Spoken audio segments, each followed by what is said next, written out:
I had some strawberries, a side of eggs, sunny side up.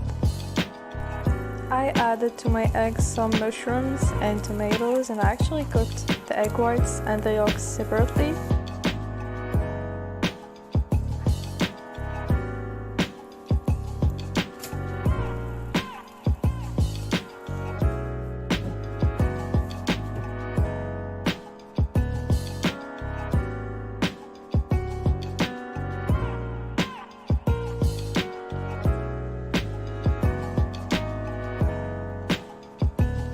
When I got out of the gym, I bought some snacks there.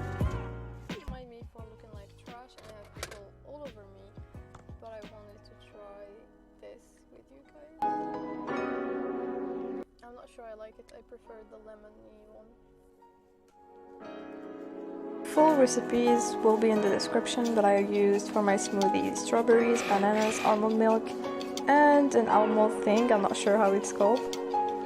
The recipe for the hummus will also be in the description, but I basically boiled them, took their skin off, and then mixed basically till I got the result that I wanted. And you can actually eyeball it and make it the way you want it to taste. You don't have to stick to the recipe.